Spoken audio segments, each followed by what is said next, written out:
Today we're going to read Disney's adaptation of Aladdin. In a faraway land where the sun scorches the fiery desert, there lies an ancient secret. It is a lamp, long forgotten and buried deep beneath the shifting sands. It is small and simple.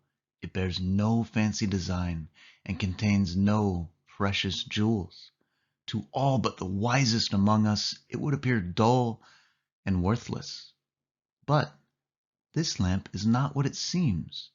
Long ago, it held the greatest power in all the lands of Arabia. Its magic changed forever the course of a young man's life, a young man who, like the lamp, was more than what he seemed. The tale begins on a dark night where a dark man waits with a dark purpose. Chapter 1. The man's name was Jafar, and he was prepared to wait. His beady eyes and pointed turban gave him the look of a cobra about to strike. Perched on his shoulder, a parrot cocked his head impatiently. Beneath him, his horse shifted and gave a restless snort. The treasure was buried out there somewhere. Only one person would be able to find it, the person who possessed two halves of an ancient scarab. Jafar had one half, and soon he would have the other. Then the treasure would be his, and with it he would become the most powerful man in Agrabah. In the stillness, Jafar heard the clopping of hooves as a rider approached. The man was a common thief named Gazim, and he had agreed to bring Jafar the other half of the scarab, in return for a part of the treasure Jafar had promised. Jafar had lied. "You are late," he said. Gazim dismounted, bowed his head.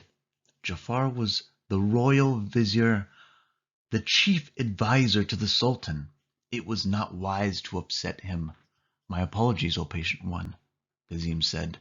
Jafar glared. "You have it, then?" With a grin, the thief pulled half the scarab from his pocket.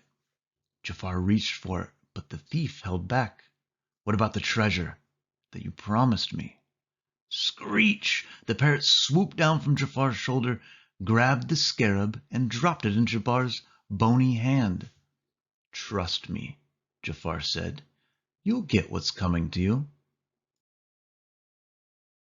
Quickly he took out his half of the scarab. He could feel his blood pounding as he fit the halves together. They glowed. Then, boom! A clap of thunder shook the desert. The scarab leapt from Jafar's hand as if it were alive. It streaked across the dunes in a blaze of light. Jafar spurred on his horse. "Quickly, follow the trail," he shouted. Gazim mounted his own horse and raced after Jafar. Bright as a comet, the scarab shot toward a small sandstone. It circled around it, then paused in the air. Crack! The scarab suddenly split into halves again and plunged into the rock, each half wedging into a small hole. Jafar stopped his horse and jumped off. The pulsing scarab stared out at him like a huge pair of eyes. An exhilarating chill bolted through him. There was no turning back now. Rum! The earth began to tremble. The strange eyes flashed wildly. Gazim cowered in fright. Slowly, the rock began to grow upward. It expanded in all directions, changing shape. The eyes remained, and now ears formed. Then a nose. Last was a mouth, huge and gaping. A column of white light burst from within, almost blinding Jafar. The rock was now a tiger face, frozen in a furious, silent roar. Jafar stared in awe. His frightened parrot clung to his shoulder, digging in its claws. "By Allah," Gazim murmured, "a tiger god!" "At last, Lago," Jafar said to his parrot. "After all my years of searching, the cave of wonders." "Awk!" Lago screeched. "Cave of of wonders. Jafar pulled Gazim close to him. Now remember, he snarled, bring me the lamp. The rest of the treasure is yours, but the lamp is mine. Gazim swallowed hard. He turned toward the mouth of the tiger god and began walking slowly. Och, the lamp, Lago repeated loud enough for Gazim to hear. Then he leaned in close to Jafar's ear and whispered, Geez, where'd you dig this bozo up? Shh, Jafar snapped. Lago allowed no one to know he could speak like a human. No one except his master, that is.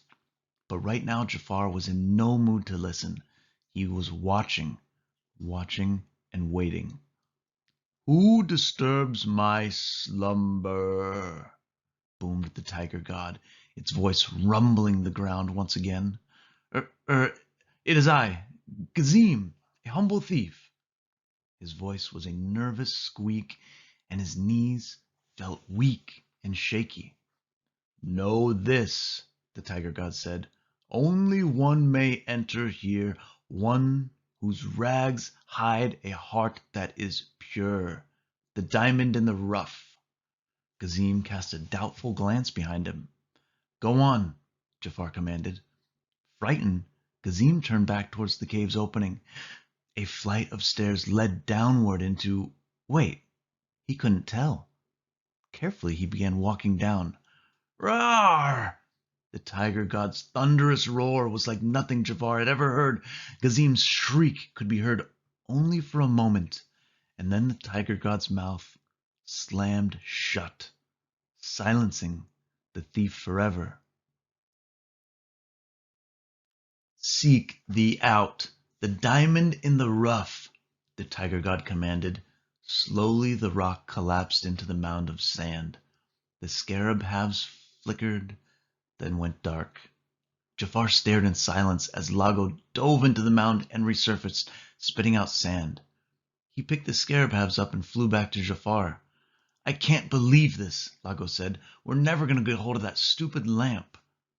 Patience, Lago, patience. Gazim was obviously less than worthy. Now there's a big surprise, Lago said, rolling his eyes. So what are we going to do? We've got a big problem here. But Jafar just reached out and squeezed Lago's beak shut. He needed quiet. Only one may enter, he said. I must find this diamond in the rough. The diamond in the rough, Jafar understood what that meant. A common person, poor and unwashed, who had shining qualities within. There was only one way to seek this person out, and Jafar knew just how to do it.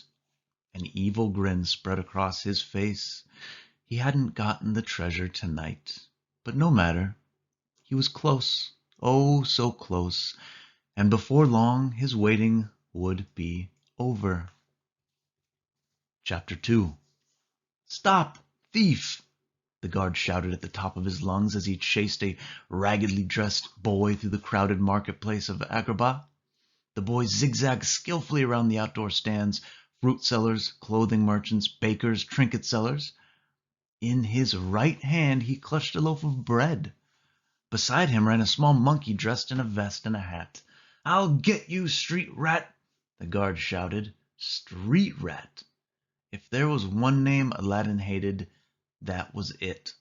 The Sultan's guards looked down on the poor people of Agrabah, people such as himself. Sure, he swiped food sometimes. He had no choice. He had to eat. But he was no street rat. Come on, Abu, Aladdin called to his pet monkey. He ran to a nearby house and leapt onto its low, flat roof. Then he and Abu sprinted from the rooftop to rooftop, landing on a pair of clotheslines and finally falling into a soft pile of clothes. Instantly he was snatched up by a pair of thick, hairy hands. It was Rasul, the head of the Sultan's guard. Rasul was a man of few words, but if there's one thing he did well, it was catching young thieves. Gotcha, Rasul said, lifting Aladdin up. Abu leapt onto Rasul's shoulder and shoved the guard's turban over his eyes. Aladdin quickly wrenched himself free, and he and Abu bolted away. They wove through the marketplace, past a camel salesman, a rug merchant, and jewelry carts. Suddenly Abu stopped. The little monkey's eyes were fixed on the carts.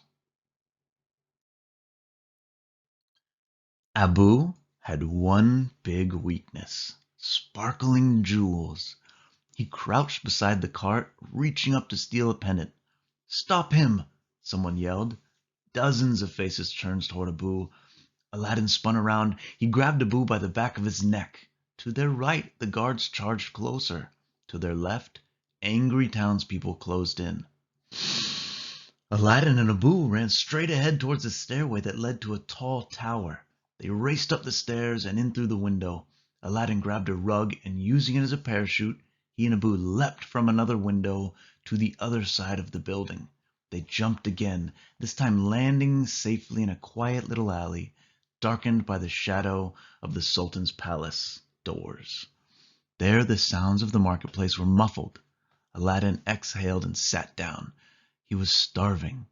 "All right, Abu, now we feast," he said, breaking the loaf of bread in half. But before he could eat, he saw a frail boy and a girl in the shadows.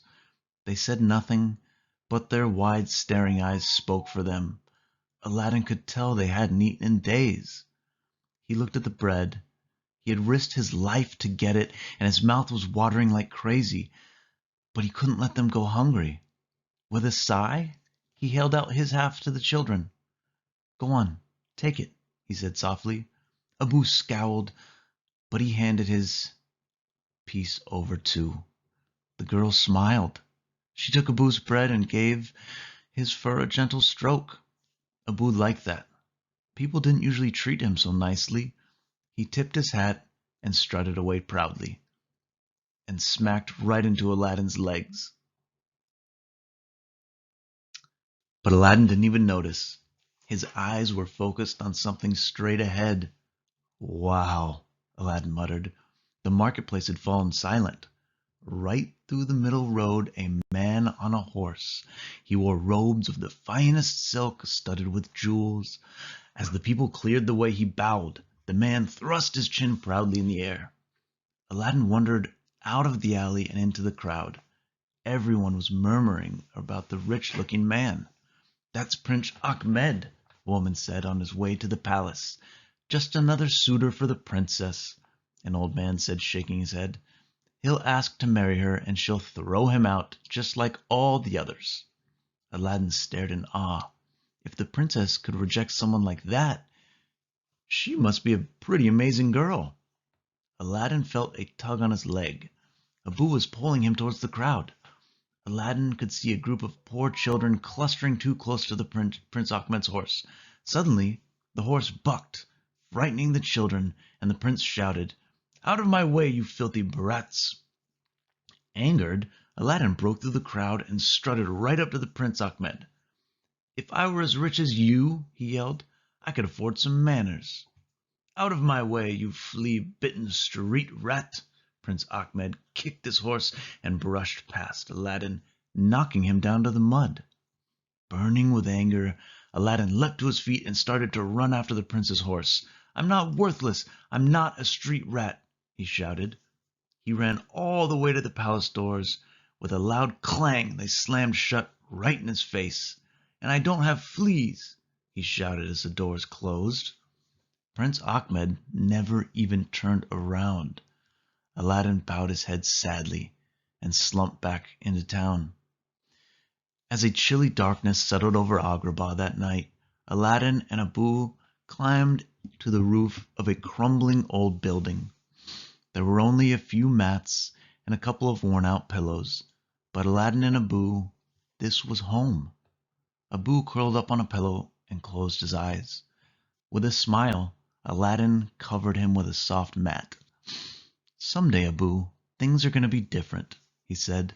"We'll be dressed in robes instead of rags, and we'll be inside a palace looking out, instead of outside looking in." In the distance, the Sultan's palace loomed majestically. That'd be the life, huh, Abu? To be rich, live in a palace, and never have any problems at all. With a sigh, Aladdin lay down to sleep. Chapter 3. Yow!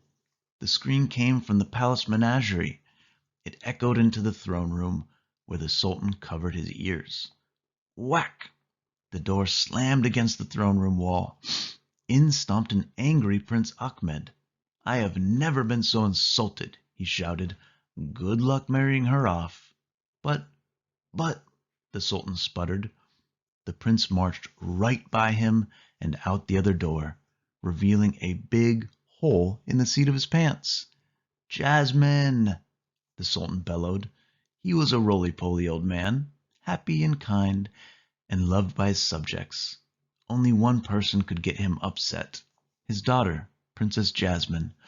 He loved her dearly, but she was so stubborn. All he wanted her to do was marry a prince. Every princess did it, but Jasmine, no one was good enough for her. He waddled into the palace menagerie. The sound of water was all around, flowing down the marble waterways, spouting into the pools from hand-carved fountains. It was the most beautiful place in all of Agrabah, but the Sultan noticed none of that now. "Jasmine," he called again. "Roar," came a soft growl. There was a flash of orange and black. The Sultan found himself face to face with a tiger, its teeth clamped into the missing piece of Prince Ahmed's pants. "Confound it, Rajah," the Sultan said, grabbing the ripped material. Rajah slinked away to the back of the garden, where the Sultan's daughter sat at the edge of a fountain. "Oh, father, Rajah was just playing," she said, gently stroking the tiger. "You were just playing with that overdressed, self-absorbed Prince Ahmed, weren't you?" she said to Rajah. Jasmine was more than beautiful. Princes from miles around risked their life crossing the desert to see her. Each vowed to conquer the world for her love. But as for Jasmine, well, she'd had enough of half-witted princes and bragging noblemen. If only one of them would show a little intelligence, some kindness, and honesty, and a sense of humor wouldn't hurt either. The Sultan shook his head. "Dearest, you've got to stop rejecting every suitor. The law says you must be married to a prince by your next birthday. You have only 3 more days." "The law is wrong," Jasmine replied. "Father, I hate being forced to marry. If I do marry, I want it to be for love." "It's not just the law," the Sultan said gently. He hesitated for a minute before continuing. "I'm not going to be around forever, and I just want to make sure you're taken care of. But I've never done anything on my own. I've never had any real friends. Except you, Rajah," Jasmine said, giving her tiger a pat on the head. "I've never even been outside the palace walls." "But Jasmine, you're a princess," cried the Sultan. "Then maybe I don't want to be a princess anymore." "Ooh!" The Sultan threw up his hands and stomped back into the throne room. A shadow appeared behind him. It was the tall, thin shadow of a man in a pointed turban with a parrot on his shoulder. In his right hand was a long staff with a snake head carved at the top. The Sultan turned around. "Ah, Jafar, my most trusted adviser," he said. "I am in desperate need of your wisdom." "My life is but to serve you," said Jafar with a tight, thin-lipped smile. "Jasmine refuses to choose a husband," the Sultan said. "I'm at my wit's end." "Auk? Wit's end?" Lago squatted. The Sultan reached into a china bowl and took out a cracker. "Have a cracker, pretty Polly," he said. If there was one thing Lago hated, it was eating crackers, especially the dry, stale ones the Sultan had. He practically gagged as the Sultan stuffed the crackers into his beak. "Your Majesty certainly has a way with dumb animals," Jafar remarked. "Now then, I may be able to find a solution for your problem. But it will require the use of the blue diamond." The Sultan backed away. He clutched at the ring on his finger. "My ring has been in the family for years," he protested. Jafar held his staff in front of the Sultan's eyes. The eyes of the snake had begun to glow. "It's necessary to find the princess a suitor, isn't it?" Jafar said, moving closer. "Don't worry. Everything will be fine." The Sultan could not stop staring at the snakehead. His willpower was draining away. "Everything will be fine," he droned as he slipped the ring off his finger and gave it to Jafar. Jafar smiled. "You are most gracious, my sire," Jafar said. "Now run along and play with your toys, hm?" "Yes," the Sultan said dreamily, waddling away. Jafar turned and left the throne room. As he hurried down a marble corridor, Lago began spitting out the crackers. "I can't take it anymore. If I have to choke down one more of those moldy, disgusting crackers, I'll grab him by the neck and—" "Calm yourself, Lago," said Jafar. "This blue diamond will reveal to us the diamond in the rough, the one who can enter the cave and bring us the lamp."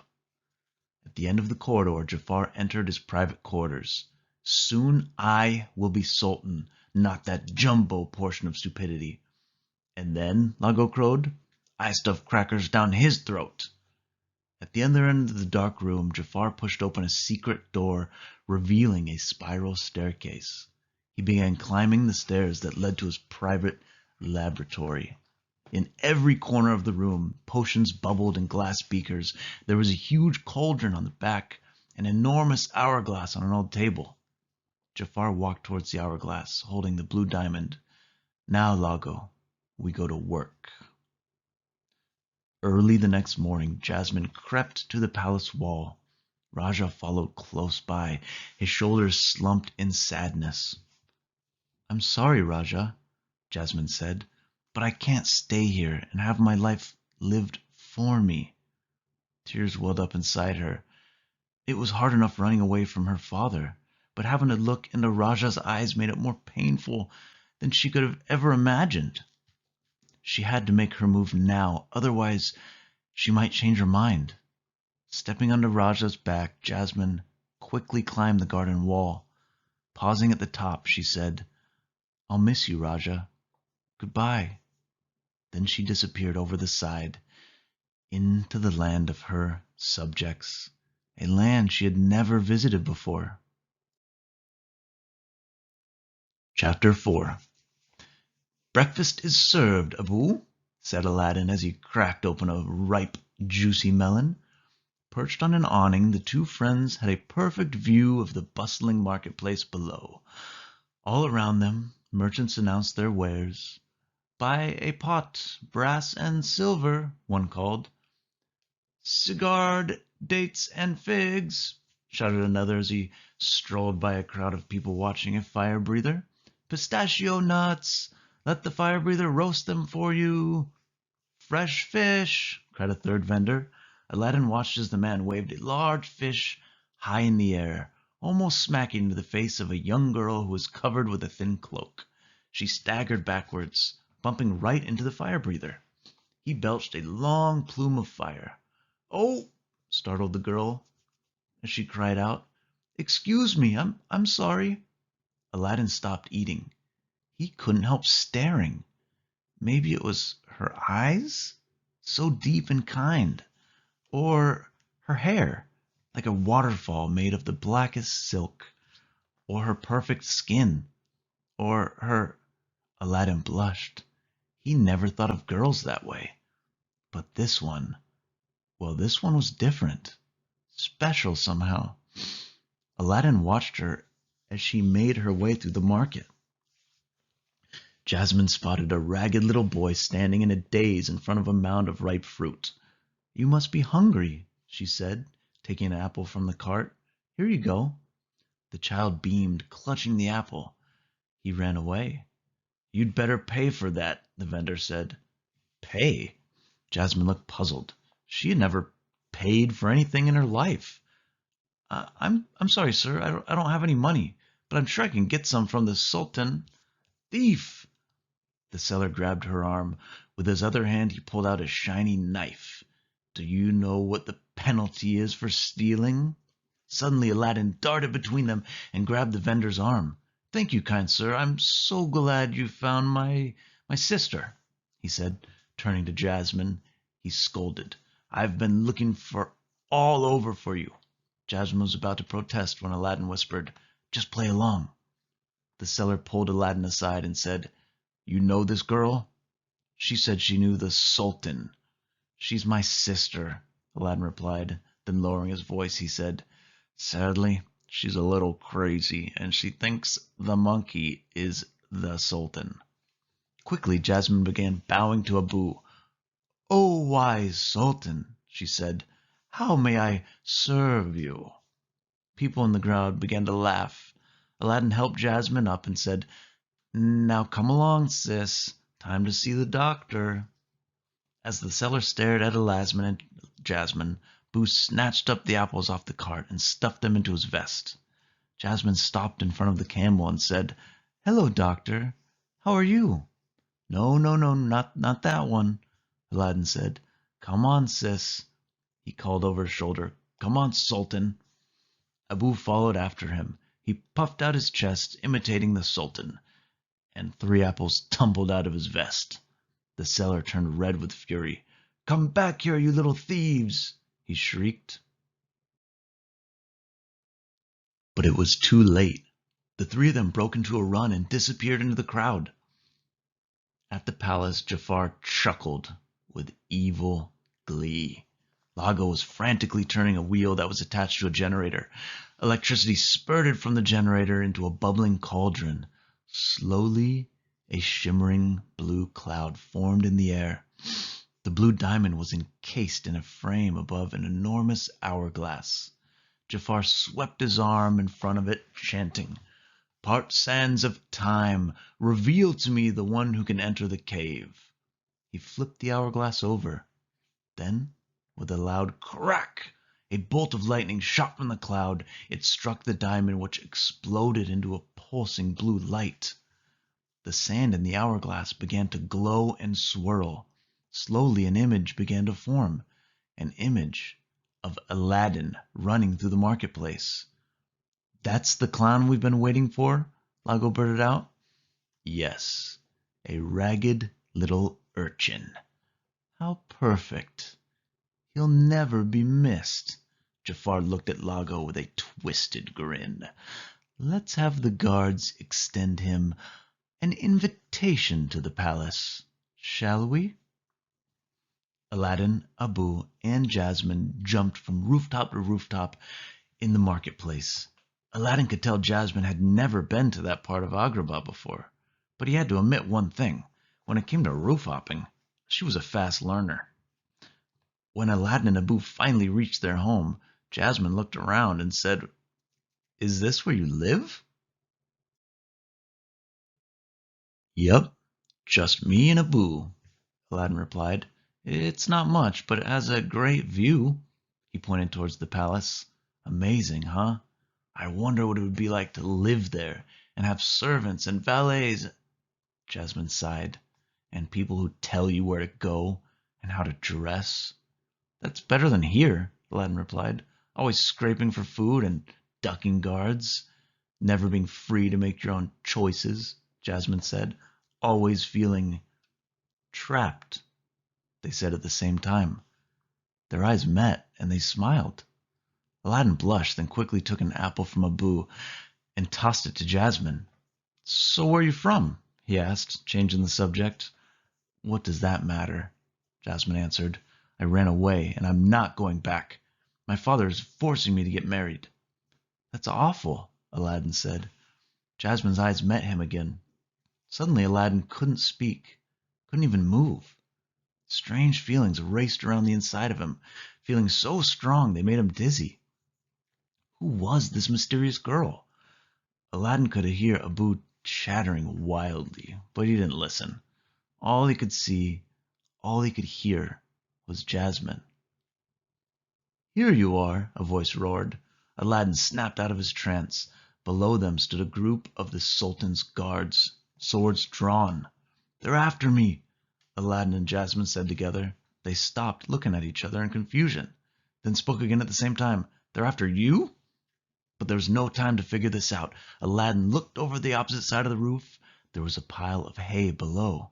"Do you trust me?" he asked Jasmine, pulling her close. Their eyes locked again. "Well, yes," she replied. "Then jump."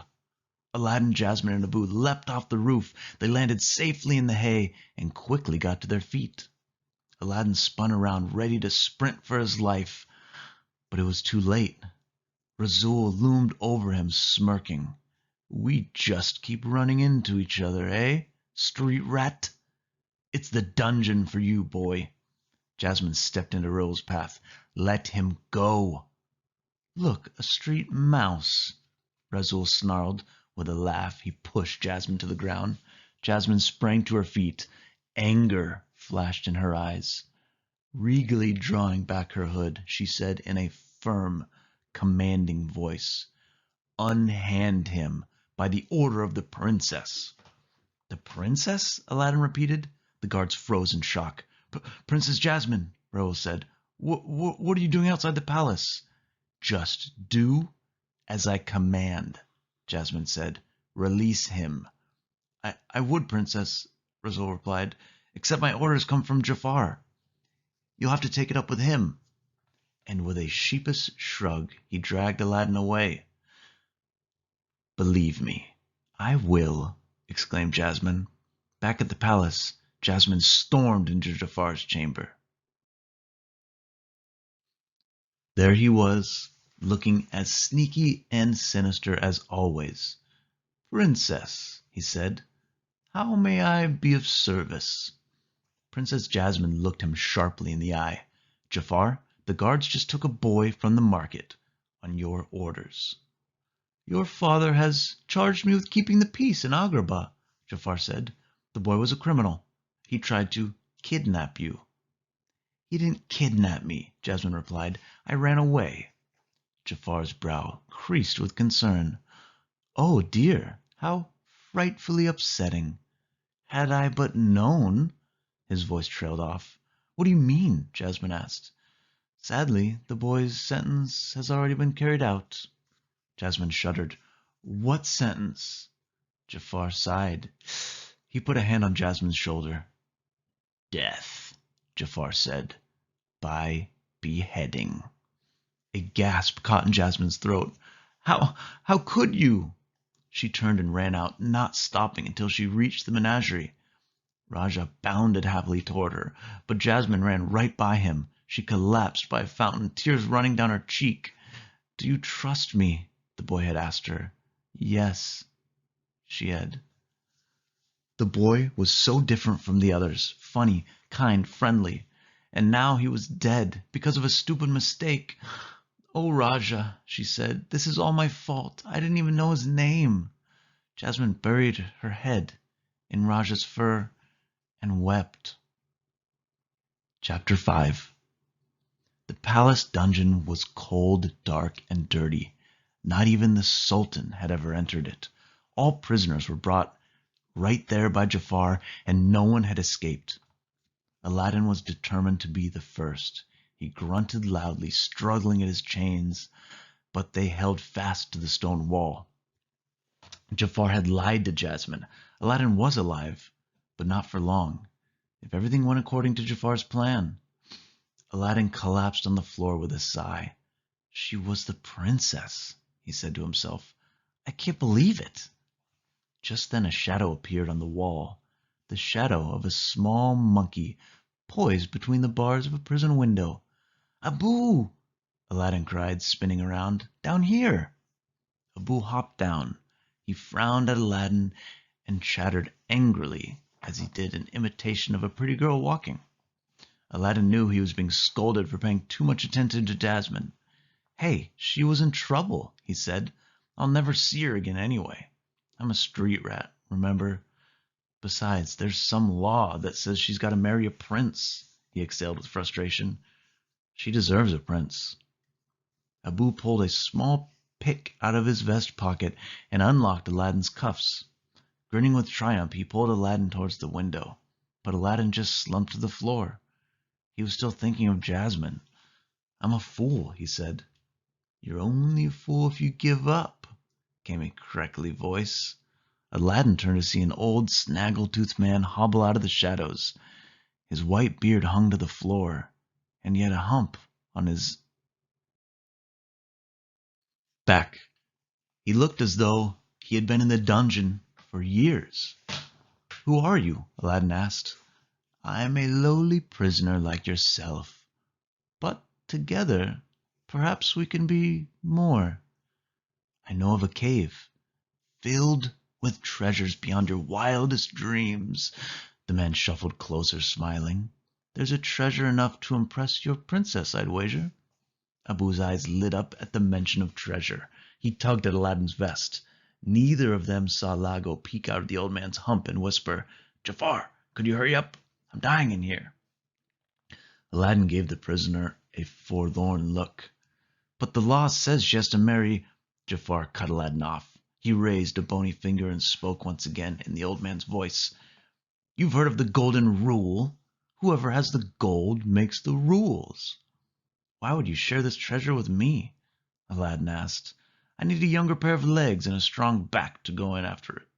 Jafar walked to the dungeon wall and pushed one of the stones slowly. An entire section of the wall opened, revealing a hidden stairway.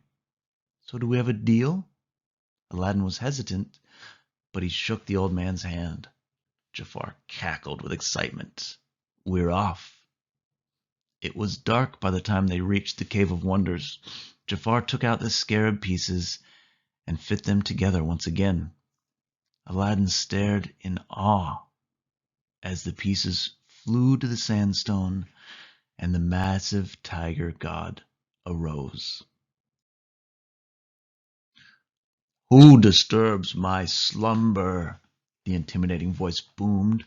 Jafar motioned for Aladdin to go closer. Abu jumped into Aladdin's vest. Aladdin tried to keep from trembling. Uh, it is I, Aladdin. A tunnel of harsh light shot from the tiger god's mouth. Aladdin had to turn away. Proceed, the voice continued.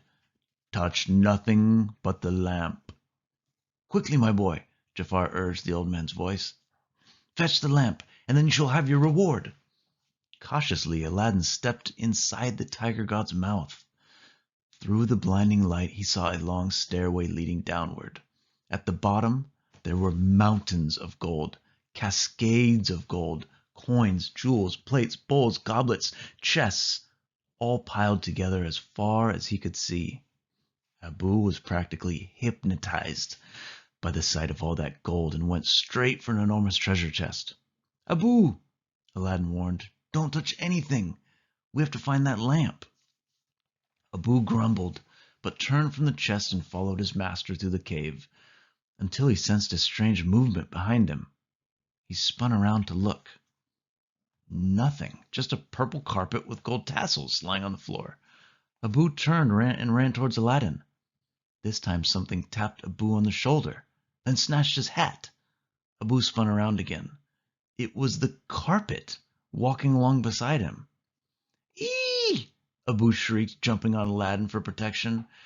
In fright, the carpet quickly ran behind a large pile of coins. Cut it out, Abu, Aladdin said. Abu jabbered away, pointing to a large mound. Aladdin turned and saw a tassel stick out, then quickly pull itself in. Aladdin moved closer for a better look. He could see the carpet moving away from him. A magic carpet, he said, then called, Come on out. We're not going to hurt you. Using its two lower tassels as legs and its upper ones as hands, the carpet slowly emerged and handed Aladdin Abu's hat. Aladdin's mouth hung open in disbelief. Abu snatched the hat and began scolding the carpet. The carpet slowly walked away, drooped over in shame. Hey, wait a minute, don't go, Aladdin said.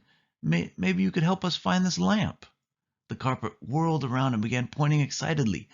Aladdin grinned. I think he knows where it is. Rising off the ground, the carpet began to fly.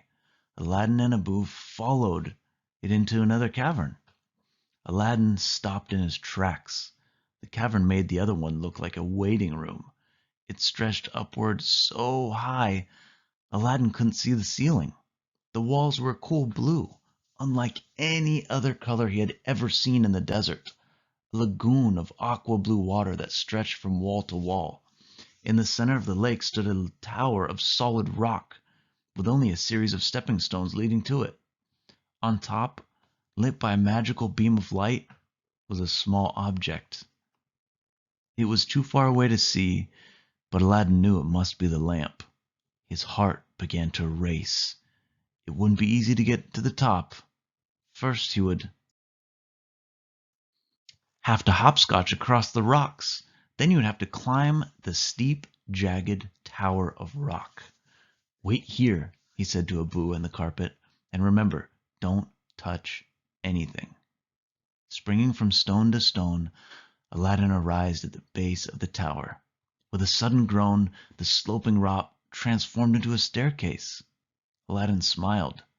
Something was on his side. He raced up towards the 2 steps at a time.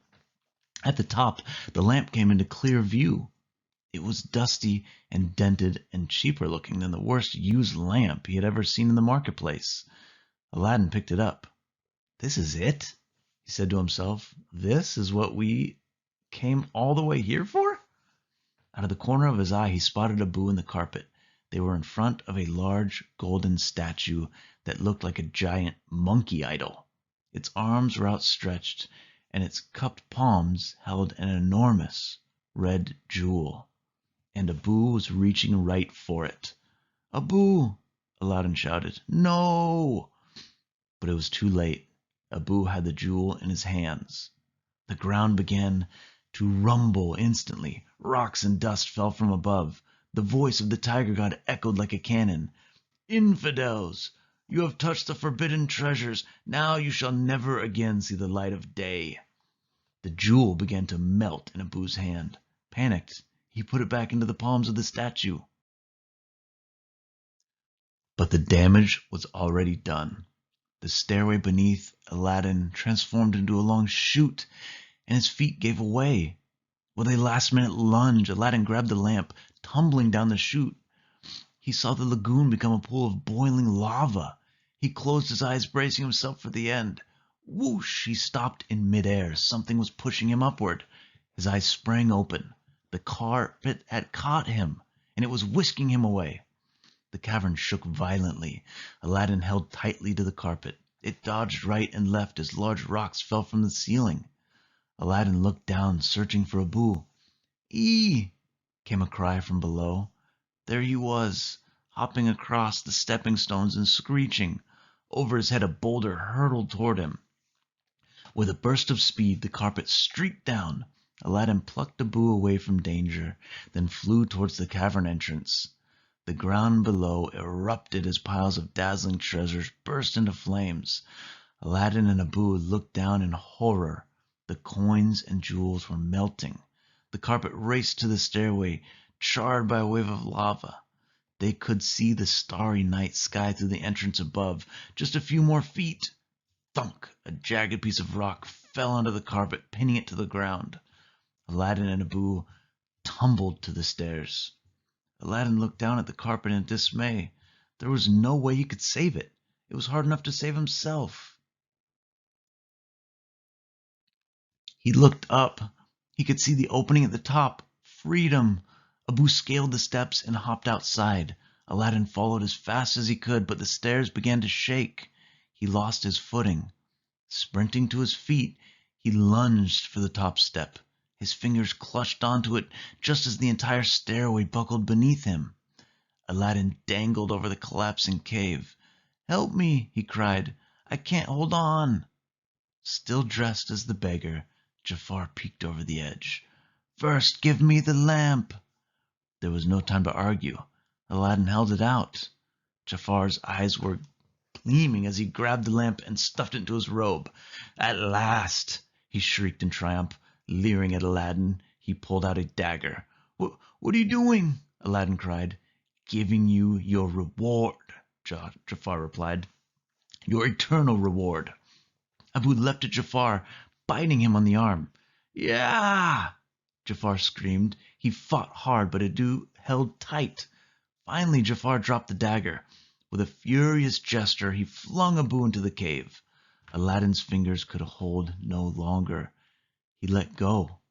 The walls of the cavern raced by him as he and Abu fell head over heels. Chapter 6. Aladdin awoke on the cave floor. The fire was out, the lava gone, only the steady drip of water echoed through the cave. On top of him lay the carpet and Abu. Aladdin groaned and sat up. The carpet fell off and Abu began to stir. Above him, Aladdin could see no opening, only the solid ceiling of the cavern. "We're trapped," he said. "That two-faced son of a jackal! He's long gone with that lamp." Abu jumped up. Something bulged in his vest. A jewel? Aladdin figured. Like a magician, Abu waved his arms, reached into his vest, and pulled out the hidden object. Aladdin blinked and shook his head. It was the lamp. "Why, you little thief," Aladdin said with a smile. He took the beat-up lamp and studied it carefully. "There's something written on it, but it's hard to make out." Aladdin rubbed the faded words with his sleeve. It was almost impossible to get the grime off. He rubbed harder and harder, then suddenly stopped. The lamp was glowing. Aladdin gasped. Abu and the carpet backed away. Then, poof! Colorful smoke erupted from the lamp's spout. It whirled crazily, growing into a blue cloud, slowly forming into a shape. An enormous, flowing shape with arms, a chest, a head, and a wild-eyed face with a long black curling beard. 10,000 years will give you such a crink in the neck," the blue creature said. Aladdin and Abu watched as he then grabbed his own head and twisted it all the way around. "Wow, does that feel good?" he said. "Nice to be back, ladies and gentlemen. Hi, what's your name?" Aladdin?" "Hello, Aladdin. Can I call you Al? Or maybe just Din? Or how about Laddie? Here, boy, here. Come on, Laddie." He whistled and pretended to call a dog. Then, in another puff of blue smoke, he became a giant dog. His eyes wide, Aladdin turned the carpet. "I must have hit my head harder than I thought." The creature turned back into his original form. "Say, you're a lot smaller than my last master," he said. "Wait a minute," Aladdin said. "I'm your master?" "That's right. And I'm your genie, direct from the lamp, right here for your wish fulfillment. 3 wishes to be exact. And I say in the wishing for more wishes. 3, that's it. No substitutions, exchanges, or refunds." "3 wishes?" Aladdin said. "Any 3 I want?" Almost, the genie replied. "There are a few limitations.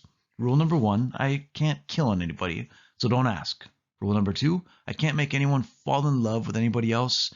And rule 3, I can't bring people back from the dead. Other than that, you got it."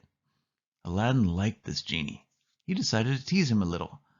"Limitations," he said. "Some all-powerful genie, I don't know. Abu, you probably can't even get us out of this cave." The genie put his hands on his hips. "Excuse me? You don't believe me?" Jumping onto the carpet, he scooped up Aladdin and Abu in his mammoth hands. "You're getting your wishes, so sit down and we are out of here."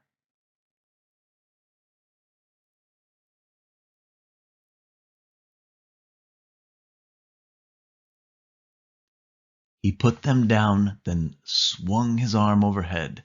A thunderous boom resounded above them, and a crack opened in the cavern's ceiling. Rocks and sand fell aside, and early morning light poured in. The carpet began to rise. It spiraled upwards, picking up speed. Aladdin held tight as the genie reared back and let loose a laugh that shook the walls. Aladdin couldn't keep from laughing himself. The desert air never smelled so good. He was free, and he still had 3 wishes left. Chapter 7. "Jafar, this is an outrage," the Sultan yelled, pacing the throne room. "From now on, you are to discuss sentencing of prisoners with me before they're beheaded." Princess Jasmine scowled at Jafar as he bowed his head. On his shoulder, even Lago looked sorry. My humblest apologies to both of you, Jafar said. At least some good will come from my being forced to marry, Jasmine said. When I'm queen, I will have the power to get rid of you, Jafar. With that, she stalked out of the menagerie. Jasmine, the Sultan called, running after her. Jafar watched them leave. His sad, sorrowful look began to disappear. All his rage and frustration bubbled up. If only I had gotten that lamp, he muttered through clenched teeth. To think we've got to keep kissing up to that chump and his chump daughter for the rest of our lives, Lago said. Until she finds a chump husband, Jafar remarked. Then she'll have us banished or beheaded. Wait a minute, Jafar, Lago said. What if you marry the princess? Then you become the sultan, right? Jafar walked slowly to the throne and sat down. It felt wonderful. He said. The idea has merit. Yeah, Lago squawked. And then we drop Papa-in-law and the little woman off a cliff. Kersplat! Jafar burst out laughing. I love the way your foul little mind works. In a desert oasis just outside Agrabah, the carpet swooped down to the sand. The genie turned to Aladdin with a proud grin. Well, how about that, huh? Do you doubt me now? Nope, Aladdin said.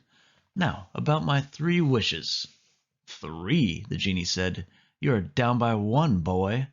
Aladdin smiled mischievously. I never actually wished to get out of the cave. You did that on your own. The genie thought for a moment. All right, he said with a laugh. You win, but no more freebies. Aladdin hopped off the carpet and began pacing around. 3 wishes. What would you wish for? Me? No one's ever asked me that before. The genie thought it over for a minute. Well, in my case, freedom. You mean you're a prisoner? Aladdin asked. That's what genie's all about, the genie shrugged. Phenomenal cosmic powers, itty-bitty living space. The carpet, Abu, and Aladdin peered inside the small lamp. Genie, that's terrible, Aladdin said. To be free, to be my own master, that would be greater than all the magic and all the treasures in the world. The genie sighed. But the only way I can get out is for my master to wish me out. So you can guess how often that's happened. Aladdin thought about this for a moment. I'll do it, he finally said. I'll set you free. Yeah, right, the genie said, rolling his eyes. No, I'm not lying, Aladdin said. I promise, after my first 2 wishes, I'll use my 3rd to set you free.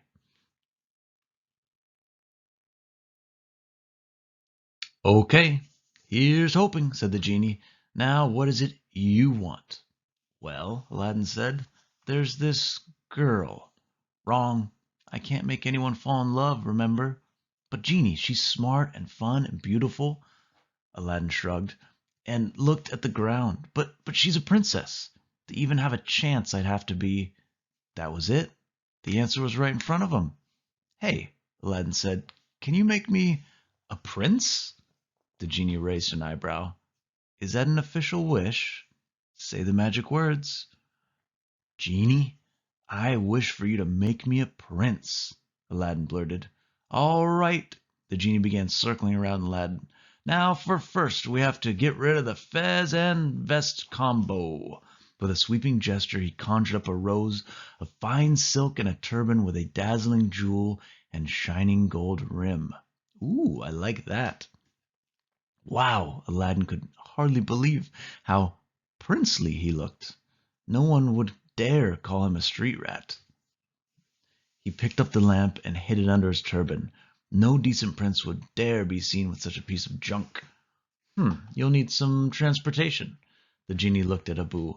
Excuse me? Monkey boy.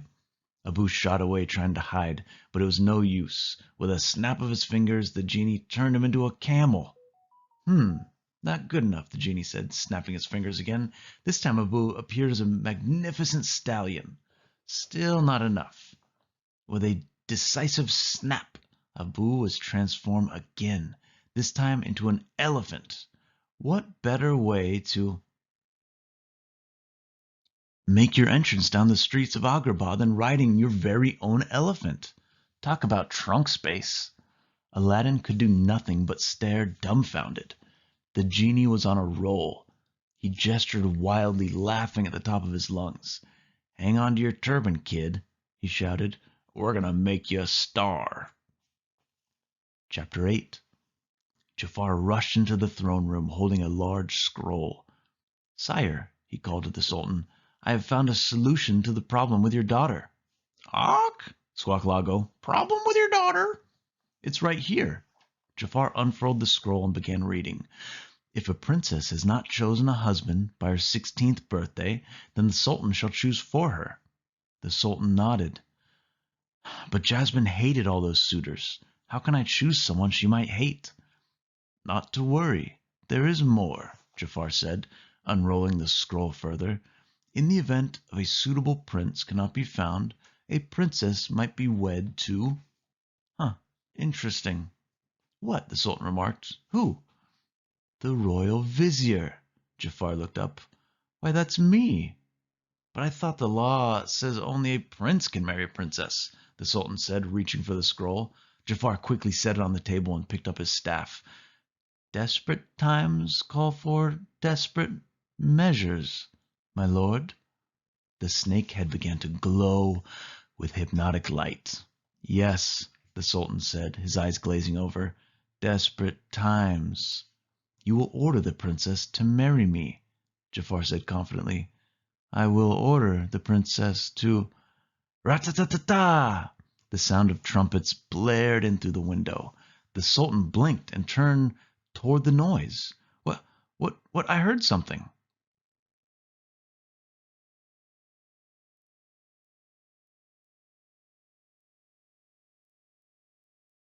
Instantly, the spell was broken.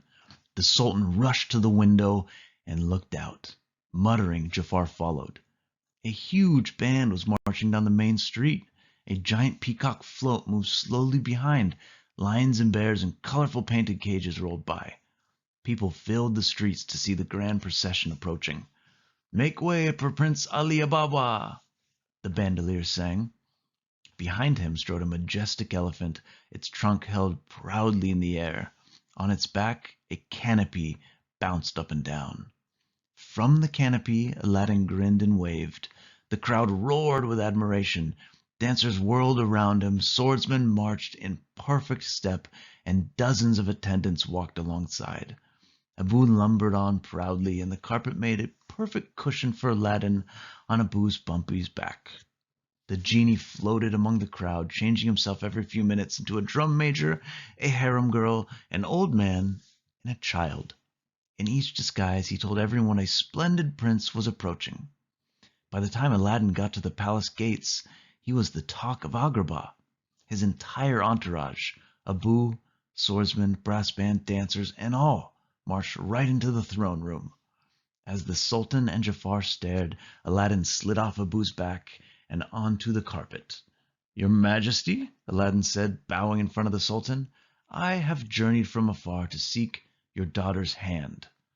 "Prince Ali Ababwa," the Sultan said with a bright smile, "I'm delighted to meet you. This is my royal vizier, Jafar." Jafar did not look delighted at all. "I'm afraid, Prince Abubu, it's Ababa," Aladdin corrected him. "Whatever," Jafar said. "You cannot just parade in here uninvited and—" "What a remarkable device!" the Sultan exclaimed, looking at the carpet. "May I try?" "Why, certainly, your Majesty," Aladdin said. He helped the Sultan onto the carpet. It took off, flying the Sultan around the room. As the old man hooted with delight, Jafar eyed Aladdin suspiciously. "Just where did you say you were from?" Before Aladdin could answer, the carpet swooped down and let the Sultan off.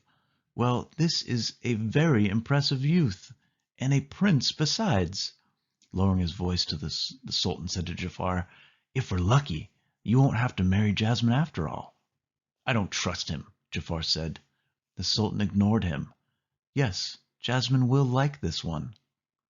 "And I'm sure I'll like the Princess Jasmine," Aladdin said. "Your Highness," Jafar blurted, "on Jasmine's behalf, I must say—" "You let her meet me," Aladdin interrupted. "I will win your daughter." None of them had seen Jasmine enter from the menagerie with Raja behind her. "How dare you?" she said. "Standing around deciding my future. I'm not a prize to be won." With that she turned and stormed out. Aladdin's heart sank. He was sure she'd like him as a prince. He never thought this would happen. "Don't worry, Prince Ali," the Sultan said. "Just give her time to cool down. She'll warm to you." Aladdin and the Sultan walked into the menagerie. Jafar watched them silently and turned to Lago. "I think it's time to say bye-bye to Prince Abubu." Chapter 9. For the rest of the day, Aladdin waited in the menagerie. Jasmine's room was overhead, but she refused to come to her balcony. As night fell, Aladdin began to give up hope. "What am I going to do?" he moaned. "I should have known I couldn't pull off this stupid prince act." Abu looked at his master and swung his trunk in sympathy. "All right," the genie said, looking up from a game of chess with the carpet. "Here's the deal. If you want to court her, you have to tell her the truth. Just be yourself." "No way," Aladdin said. "If Jasmine found out I was really some crummy street rat, she'd laugh at me." He looked up at Jasmine's balcony and drew himself up straight. "I'm going to go see her," he said. "I've got to be smooth, cool, confident." Genie sighed. He knew Aladdin was in for trouble. The carpet slid beneath Aladdin, lifting him up to Jasmine's balcony. Through her window, Aladdin could see her playing with Raja. "Princess Jasmine," he called out. Jasmine turned and walked to the window. "Who's there?" "It's me," said Aladdin. Then, remembering he was Prince Ali in his voice, he added, "Prince Ali Ababa." "I do not want to see you," Jasmine snapped. As she turned back to the room, Aladdin stepped off the carpet and into the balcony. "Please, Princess, give me a chance." Raja leapt into his path. Aladdin jerked away, almost losing his turban. Jasmine narrowed her eyes. "Wait, do I know you? You remind me of someone I met in the marketplace." Aladdin backed into the shadows. The marketplace? Why, I have servants who go to the marketplace for me, so it couldn't have been me that you met." "No, I guess not," Jasmine said, looking disappointed. A bee buzzed by Aladdin's ear. He moved to swat it until he heard it speak. In the genie's voice? "Enough about you," he said. "Talk about her." "Princess Jasmine, you're beautiful," Aladdin said. "Rich, too," she said. "And the daughter of the Sultan," Aladdin smiled. "I know." "A fine prize for any prince to marry," she said, playing along. "Right, a prince like me." "Right, a prince like you," Jasmine repeated, "and every other swaggering peacock I've met. Go jump off a balcony." Jasmine turned and strode into her chamber. "Mayday, mayday," the genie said, still disguised as a bee. "Stop her. Want me to sting her?" "Buzz off," Aladdin replied. "Okay," Genie said, "but remember, be yourself." "Yeah, right," Aladdin muttered as the genie flew under the turban and into the lamp. Jasmine looked over her shoulder. "What?" I said you're right," Aladdin sighed. "You aren't just some prize to be won. You should be free to make your own choice." Dejected, Aladdin turned away. He climbed over the railing and stepped off the balcony into space. "No!" Jasmine cried. But Aladdin didn't fall. He was hovering in midair. "How are you doing that?" Jasmine said, stunned. It's a magic carpet," Aladdin said. Jasmine looked over the railing and touched the carpet. "It's lovely." "You don't want to go for a ride, do you?" Aladdin gave her a hopeful look. "We could fly away and see the world." "Is it safe?" Jasmine asked. "Sure." Aladdin held out his hand and smiled. "Do you trust me?" "Do you trust me?" Jasmine had heard those exact words before, said in the same way. "Yes," she said softly, taking his hand. She stepped onto the carpet, and it took off. Losing her balance, she fell into Aladdin's arms. He blushed, but he liked the feeling, and he could tell Jasmine did too. The carpet soared over the palace. Agrabah stretched out below them, a cluster of twinkling lights, and above them the stars of the desert sky winked 1,000 times as they glided over the sands.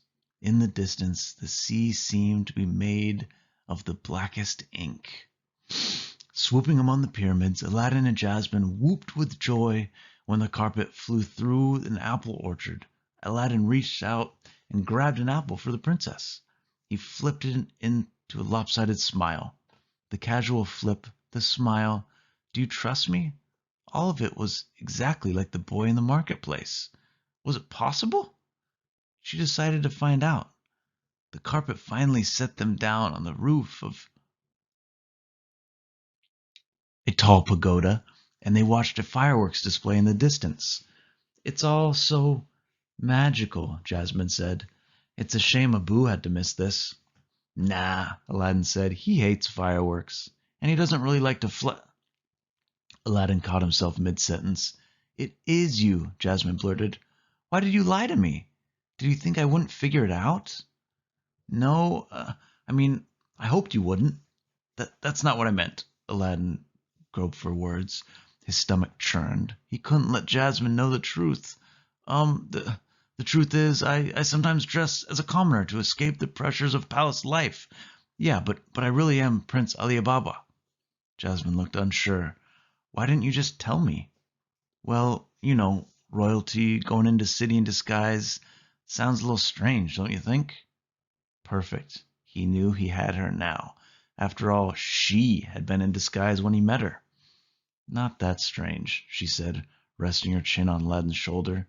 Together they watched the fireworks until they were too tired to keep their eyes open. The carpet then flew them back to the palace, hovering outside Jasmine's window.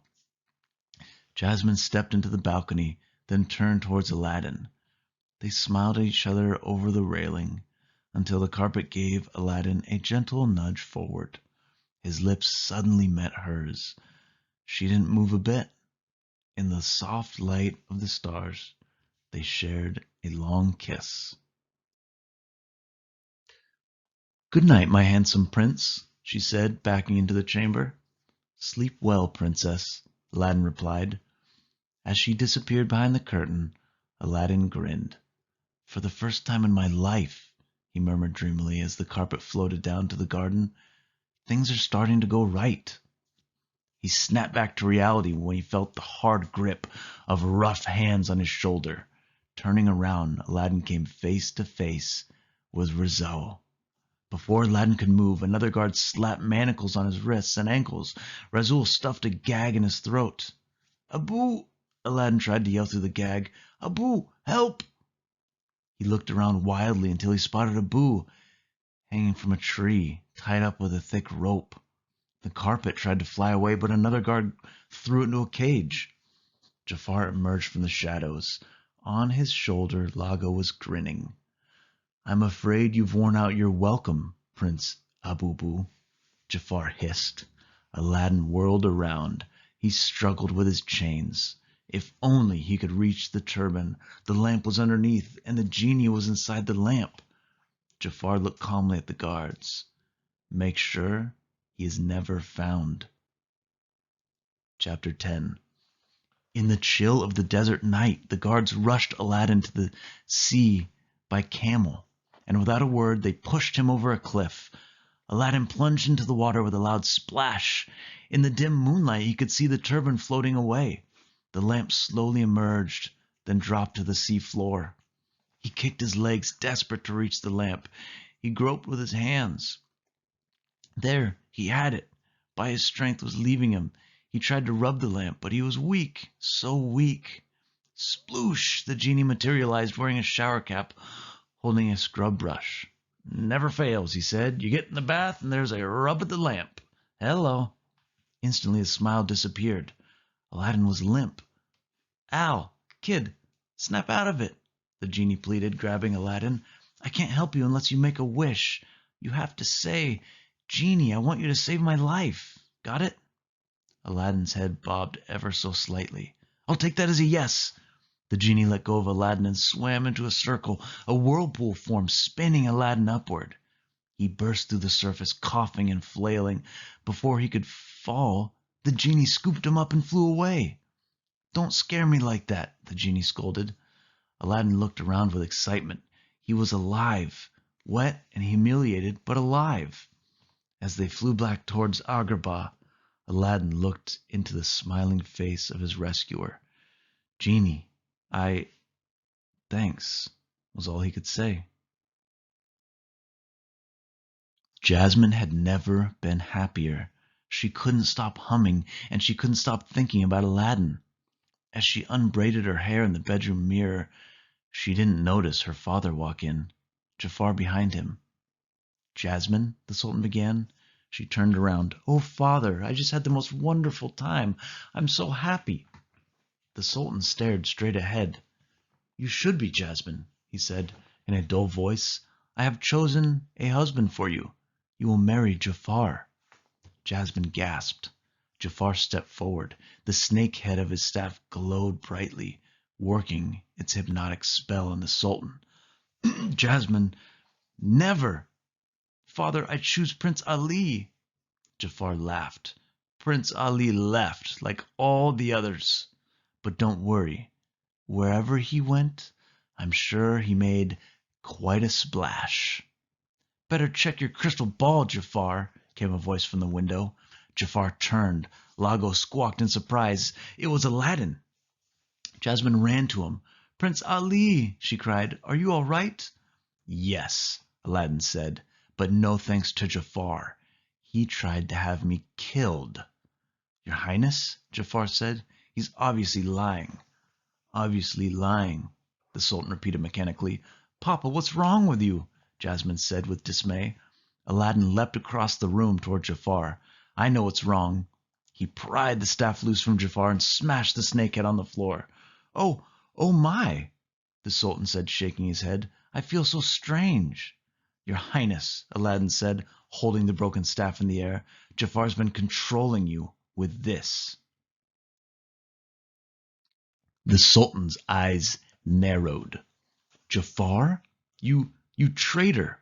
Guards, arrest Jafar at once!" But Jafar had caught sight of something he hadn't noticed before. Peeking out of Aladdin's turban was the magic lamp. He lunged for it, but the Sultan's guards seized him. "This is not done yet, boy," Jafar said, reaching into his robe. He pulled out a magic pellet and threw it on the floor. In a puff of smoke, he and Lago were gone. "Find him!" the Sultan yelled to his guards.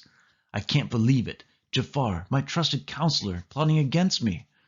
His shocked expression changed to a smile when he turned back to Jasmine and Aladdin. "Can it be? My daughter has finally chosen a suitor?"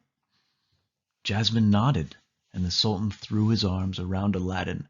"Oh, you brilliant boy! You two will wed at once. You'll be happy, prosperous, and then you, my boy, will become Sultan." "Sultan?" Aladdin swallowed nervously. This was supposed to be the happiest moment of his life, but he was suddenly so worried. Lago flew around Jafar's lab in a blind panic. "We've got to get out of here," he said. "I've got to pack." But Jafar was deep in thought. He burst out with a sudden laugh and gripped Lago by the throat. "Prince Ali is nothing more than that ragged urchin Aladdin," he said. "He has the lamp, Lago." Lago's eyes narrowed. "Why, that little cheating—" "But you are going to relieve him of it," Jafar said with a sinister grin. "Listen closely." Lago leaned in as Jafar whispered his master plan. Chapter 11. Aladdin was given the most comfortable suite in the palace, but he barely slept that night. By dawn he was pacing back and forth, holding his turban, the lamp inside.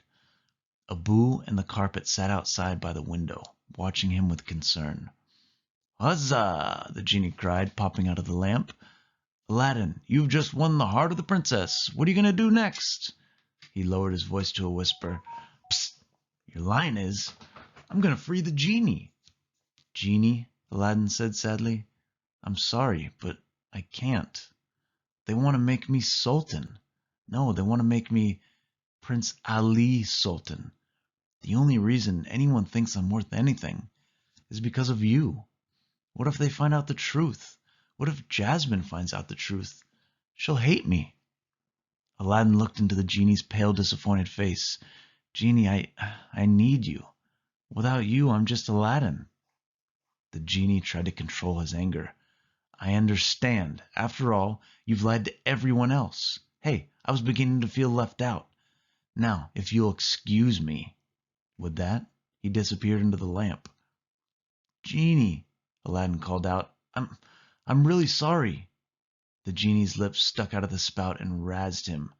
"Fine," Aladdin snapped, throwing a pillow over the lamp. "Then just stay in there." And he stomped away. He could see Abu in the carpet watching him from the window. "What are you guys looking at?" As Abu and the carpet turned away, Jasmine's voice came from the menagerie. "Ali, will you please come here? Hurry." "Coming, Jasmine," Aladdin called out the window. He rushed outside. As he ran to the menagerie in the direction of Jasmine's voice, he passed a group of flamingos in a pond. At least they all looked like flamingos. Lago snickered to himself. His imitation of Jasmine had worked, and his flamingo disguise was perfect, thanks to Jafar's magic. When Aladdin was gone, he hurried to the empty room and he quickly stole the lamp. Hooking it with his beak, he flew outside and straight back to Jafar's lab. "Ali, there you are," said Jasmine. "I've been looking all over for you." Aladdin turned around puzzled. Abu and the carpet scampered to his side. Jasmine was running toward him, but how could she have been looking all over when she had just... "Hurry," she said, taking him by the hand. "Father's about to make the wedding announcement." They climbed the stairs of a tower that overlooked the courtyard. Townspeople clogged every square inch, trying desperately to see the royal couple. Jasmine stepped onto the platform and took her place next to her father. Smiling, the Sultan announced to the crowd, "Ladies and gentlemen, my daughter has chosen a suitor, Prince Ali Ababwa." Chapter 12. High in another tower that overlooked the courtyard, Jafar and Lago watched as Aladdin was about to step before the roaring crowd. "Look at them cheering that little pipsqueak," cried Lago. "Let them cheer," Jafar said as he held the lamp tightly and began to rub it. "At last," he said, "the power is mine." In a puff of smoke the genie appeared. "Ow, if you're going to apologize, The genie's jaw dropped when he saw Jafar. "I am your master now," Jafar said. "I was afraid of that." "Keep quiet," snapped Jafar. "And now, slave, grant me my first wish. I wish to be sultan." As Aladdin stared down from the platform, the crowd suddenly became hazy. Clouds swirled over the palace, and with a loud, tearing sound, the canopy over the platform was ripped off. Jasmine and Aladdin looked around in confusion as a strange magical light engulfed the Sultan. And when it stopped, the Sultan was on the floor, in his underwear. The crowd gasped. There was someone else on the stand now. Someone tall, dark, and dressed in the Sultan's robes. He held a snake staff in his right hand. "Jafar!" Aladdin exclaimed. Jafar turned with a sneer. "Sultan Jafar to you." "What manner of trickery is this?" the Sultan demanded. "Finders keepers," Jafar said. "I have the ultimate power now." A shadow fell over the courtyard. Everyone looked up. Aladdin's breath caught in his throat. Abu and the carpet clutched each other in terror. Looming over them like an evil giant was the genie. He placed his hands on the palace as if he were about to crush it. "Genie, stop!" Aladdin shouted. "What are you doing?" The genie's eyes were full of sadness. "Sorry, kid," he said. "I've got a new master now." With a mighty heave, he lifted the entire palace off the ground. The people of Agrabah scattered, screaming as debris fell around them. The genie then flew to a mountain high above the city and set the palace there. Jafar let out a deep, triumphant laugh. "Now, you miserable wretches, bow to me." "We will never bow to you," Jasmine replied. Aladdin and the Sultan stood by her. "Then you will cower," Jafar said. He whirled around to face the genie. "My second wish is to be the most powerful sorcerer in the world." His snake staff began to glow, and green lightning cackled around it. Raja let out a roar and lunged at Jafar. Jafar waved his staff in midair. Raja was transformed into a kitten. As Raja landed softly on his paws, Jafar glared at Jasmine and Aladdin. "Take a look at your precious Prince Ali, or should we say Aladdin?" A bolt of light shot from the staff. It surrounded Aladdin and Abu. Instantly, Abu became a monkey again. Aladdin's robe, slippers, and turban disappeared. He fell to the floor, dressed in his old rags. He's nothing more than a worthless, lying street rat. Jasmine looked at him confused and hurt. "Ali?" "Jasmine, I'm sorry," Aladdin said. "Face it, boy, you don't belong here," Jafar said. Where does he belong? Could it be the ends of the earth?" Lago taunted. "Works for me," Jafar cried as he waved his staff again. Aladdin and Abu suddenly levitated off the ground and into the open window of a narrow tower. In an instant, the tower rocketed over the horizon. The carpet sped after it. Jasmine watched in horror as the tower vanished over the horizon. The genie sadly turned away. With a devious laugh, Jafar shouted, "At last, Agrabah is mine!" Chapter 13. When Aladdin awoke, he was cold, freezing cold. As he made his way out the snowbank, an icy wind whipped snow to his face. Where was he? Though the raging blizzard, he could see the tower lying in pieces, half covered with snow. Just beyond it, a cliff plunged downward into darkness. A crash. That was all he remembered. He must have been thrown out of the tower, unconscious. A brown lump caught his attention. "Abu!" he called through chattering teeth. He raced over and dug his pet out of the snow. "Are you all right?" Shivering, Abu nodded weakly. Aladdin tucked Abu into his vest. "Oh, Abu, this is all my fault. I should have freed the genie when I had the chance. Somehow I've got to go back and set things straight." He felt a tickling sensation on his leg. Spinning around, he saw the carpet reaching toward him. It was caught beneath a huge chunk of the tower. Aladdin tried to pull the carpet free, but it was stuck tight. He and Abu started digging a trench around it, but the tower began to teeter. "Look out!" Aladdin shouted. The tower began rolling toward them. Calculating quickly, Aladdin ducked, curling Abu into his arms. The tower rolled over them. There was a window opening. Unharmed, they watched as the tower plunged over the cliff. Freed from the tower, the carpet scooped up Aladdin and Abu and flew above the clouds. "All right," cried Aladdin. "Now, back to Agrabah." Jafar loved the view from his new throne room. The palace was where it belonged to be now, on a mountain top, not in the midst of rubble. He happily sipped from his wineglass while the genie massaged his feet. The former sultan was now suspended from the ceiling like a marionette. He was dressed in a jester's outfit, and Jafar and Lago snickered at the ridiculous sight. Raja, still a kitten, paced anxiously in a cage. Jasmine sat at the window, her wrists in shackles, her eyes filled with sadness.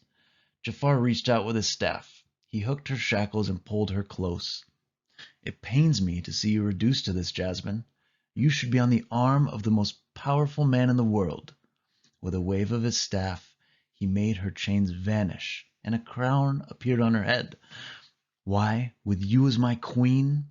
Jasmine took his glass and threw the wine in his face. "Never." Jafar bolted up from the throne. "Temper, temper, Jasmine," scolded Jafar. "You know what happens when you misbehave. I'll teach you some respect." He glared at the genie. "Genie, I've decided to make my final wish. I wish for Princess Jasmine to fall desperately in love with me." "No," Jasmine said, backing away. Master," the genie said, "I can't do that." "You will do what I order you to do, slave," Jafar roared as he grabbed the genie's beard. Nobody noticed Aladdin and Abu peeking into the throne room window behind them. Nobody except Jasmine. She was about to scream when Aladdin hushed her with a finger over his mouth. He, Abu, and the carpet climbed silently into the room. Jasmine thought fast. "Jafar," she said with a seductive smile, "I never realized how incredibly handsome you are." Jafar spun around. His jaw hung open in disbelief, and so did the genie's. "That's better," Jafar said. He slinked towards Jasmine, a cocky smile on his face. "Now tell me more about myself. You're tall, dark." Jasmine could see Aladdin, Abu, and the carpet sneaking toward the lamp. Now the genie saw them too. He was trying to stifle an excited giggle. "Go on," Jafar said.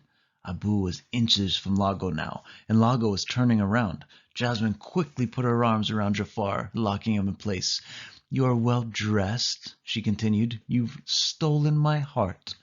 With a quick leap, Abu grabbed Lago off his perch and put a hand over his mouth. They both tumbled to the ground. "And the street rat?" Jafar said, drawing closer to Jasmine. "What street rat?" Jasmine said. Crash! Abu and Lago knocked into the table, sending a pot to the ground. Jafar started to turn. Jasmine had no choice but to pull him close and kiss him passionately on the lips. Now was Aladdin's chance for action, but he couldn't move. All he could do was stare. There she was, the girl from whom he had risked his life, kissing him. Jafar pulled back. He was dazed with joy until he saw the reflection of Aladdin and Jasmine's crown. "You," he said, whirling around in blind rage. His arm snapped forward, pointing his staff at Aladdin. Zap! A flash of light struck Aladdin in the chest. He flew backward, crashing into a pile of jewels. "How many times do I have to kill you, boy?" Jafar said, drawing his arm back for a second shot. Jasmine leapt at him, pushing his arm aside. "You deceiving shrew!" Jafar snarled. "Your time is up." He turned his staff on Jasmine. Instantly she was trapped inside a giant hourglass. The upper chamber was full of sand, and it slowly spilled through the opening onto her. There was more than enough to bury her alive. Zap! With a stroke of the staff, Jafar turned Abu into a cymbal-clanking toy monkey. Zap! The carpet began to unravel. Aladdin ran to stop it. Jafar called out, "Things are unraveling fast, boy." "This is all your fault, street rat. You never should have come back." Zap! Aladdin jumped back. A sword clattered to the ground beside him, then another. He looked up. Dozens of razor-sharp swords fell from the ceiling. Jafar gestured again, and a wall of fire burst from the floor. Aladdin grabbed one of the fallen swords. "Are you afraid to fight me yourself, you cowardly snake?" Aladdin said, batting away the swords as they fell. Jafar made his way toward Aladdin, forcing him closer to the fire. "A snake, am I? Perhaps you'd like to see how snake-like I can be." Jafar held out his snake staff with both hands. It began to grow, coming to hideous life, wrapping Jafar himself into its skin, swelling, hissing. Jafar became a monstrous cobra, his head rising towards the ceiling. The flames rose with him, becoming a ring of deadly coils surrounding Aladdin. With an unearthly roar, Jafar lunged. Aladdin swung his sword. Shink! He struck two of Jafar's fangs, which clattered to the floor. "Wreck 'em! Wreck 'em! Sick that sword! That snake!" Genie shouted. "You stay out of this," Jafar hissed. He lunged again, knocking Aladdin to the floor. The sword flew out of his hand. "Ali!" the Sultan cried, watching helplessly above from Jafar. "Jasmine!" Aladdin rolled away, catching a glimpse of the hourglass. The sand had risen swiftly, covering all but Jasmine's head. Without his sword, there was only one chance. Aladdin ran for the window and leapt onto the balcony. Jafar slithered after him. Quickly, Aladdin ran back, then ducked out another window. Jafar followed from window to window, tangling his long body into a knot. He shrieked with pain. Aladdin picked up his sword and ran towards the hourglass. Jasmine's nose was barely above the sand, her eyes wide with fear. Aladdin drew back the sword, ready to smash the glass. With a resounding boom, Jafar pulled down the wall. He was free, and he threw his coils around Aladdin. Aladdin's sword was caught in mid-air. He struggled to get loose. "You thought you could outwit the most powerful being on earth," Jafar bellowed. Aladdin wrenched left and right. In a corner of the room, the genie watched helplessly. The genie. Thinking fast, Aladdin said, "You're not so powerful. The genie has more power than you'll ever have. He gave you your power, and he can take it away." The genie ducked behind a pillar. "Ow, what are you doing? Why are you bringing me into this?" "Face it, Jafar, you're still just second," Aladdin continued. Jafar loosened his coils. He turned his slimy face to the genie. "You're right. His power does exceed my own, but not for long." Aladdin fell to the floor as Jafar slithered across the room. "Slave," Jafar called to the genie, "I'm ready to make my third wish. I wish to be an all-powerful genie." The genie looked at Aladdin, his blue face now chalk white. "Your wish," he said in a small wavering voice, "is my command." Chapter 14. The genie gestured. A swirling current of energy encircled Jafar, and he began to change shape. The fire disappeared. His cobra body became wider and wider until he took on the roundness of a genie. "Yes," Jafar shrieked, "the power, the absolute power." Quickly, Aladdin picked up his sword and smashed the hourglass Jasmine, slid forward with a cascading sand. "What have you done?" she asked as Aladdin pulled her free. Aladdin smiled. "Trust me." "The universe is an open book for me," Jafar yelled. "Mine to command, mine to control." The dome of the palace exploded as Jafar rose to the sky. Before he could say another word, gold shackles clamped down around his wrists, just like the ones Genie wore. A lamp began to materialize beneath him, new and shiny. "What? What is happening?" Jafar demanded. "You wanted to be a genie." Aladdin picked up the new lamp and held it out to Jafar. "You got it, and everything that goes with it." Jafar's legs were now a trail of vapor, a trail that disappeared into the lamp's spout. "No," he said, his eyes bugging out in terror. "No!" Screaming with anguish, Jafar reached out his hand upward, his fingers clasped to Lago's feet. "What? Hey, let go!" Lago screamed. With a dull thump, Jafar and Lago were sucked into the lamp.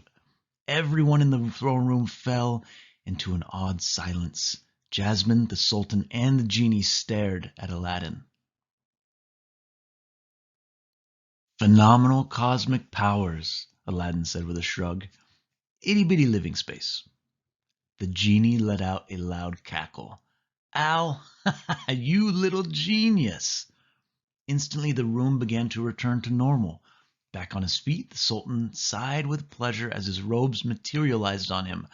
Abu became a live monkey again. Raja grew back into a tiger, breaking free of his small cage, and the carpet looked brand new. The genie grabbed the lamp and went to the balcony. "Shall we? 10,000 years in the Cave of Wonders ought to chill him out." He wound up and hurled the lamp, sending it over end toward the desert. Smiling proudly, the genie flew outside. He grew to a gigantic shape, picked up the entire palace, and began carrying it back to its rightful place. Chapter 15. Later that day, when Agrabah had returned to normal, Jasmine and Aladdin stood on the throne room balcony. "Jasmine," Aladdin said softly, "I'm sorry I lied to you about being a prince." Jasmine nodded. "I know why you did. I guess this is goodbye?" Jasmine turned away. "That stupid law isn't fair." Slowly, tearfully, she faced Aladdin again. "I love you." Suddenly the genie popped through the window. "Al, no problem. You've got one wish left. Just say the word and you're a prince again." "But genie," Aladdin said, "what about your freedom?" "Al, you're in love. You're not going to find another girl like this in a million years. Believe me, I've looked." Aladdin looked from the genie to Jasmine. He knew how much freedom meant now. not only for the genie, but to Jasmine and to himself. Just as she needed to be free of the Sultan's laws, Aladdin needed to be free too, free to be himself. Jasmine, I do love you, he finally said, but I can't pretend to be something I'm not. Jasmine bowed her head. I understand. Genie, Aladdin said, I wish for your freedom. It's about time I started keeping my promises. In a flash, the genie's gold cuffs vanished. He was stunned. Quick, wish for something. Say anything. Say, I want the Nile. I wish for the Nile? Aladdin said. No way, said the genie with a laugh. I'm free, he shouted, his face lighting up. I'm free. I'm off to see the world. Congratulations, the Sultan said, peeking up behind him. Genie, I'm going to miss you, Aladdin said. Me too, Al, the genie replied with a fond smile. No matter what anybody says, you'll always be a prince to me. That's right, the Sultan agreed. You've certainly proved your worth as far as I'm concerned. If it's the law that's the problem, then what we need is a new law. Jasmine looked at him stunned. Father? From this day forth, the princess shall marry whomever she deems worthy. I choose you, Aladdin, Jasmine cried instantly. Aladdin was ecstatic. Call me Al, he said. He and Jasmine burst out laughing. Aladdin took her in his arms, and the two of them began twirling around the balcony. Well, the genie said with a huge smile, I can't do any more damage around here, and now I'm out of here. Bye-bye, you crazy lovebirds. Like a rocket, the genie launched himself into the sky. The Sultan followed him with his eyes until the genie disappeared over the horizon. Aladdin and Jasmine didn't even notice him leave, as they shared a long, dreamy kiss. They didn't notice much of anything except each other.